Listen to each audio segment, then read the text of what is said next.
Kunin mo nga tong tracking ito tapos ipakita mo kay... Kaya kailangan mo dito. Ay, ito pala naghanap.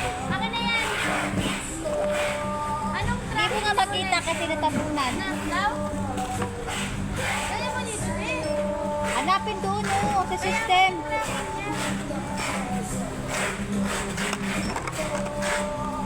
Nakasell to siya.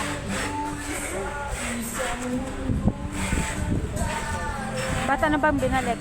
Ano dapat naman yan? C60. C60T. Pinalitan nila. Another your order. Sabi ng customer. Iyan ito ng video. Bigay mo kay Joy. Pag nagkaan yan. Akin na. Mapa-upload to mas mataas.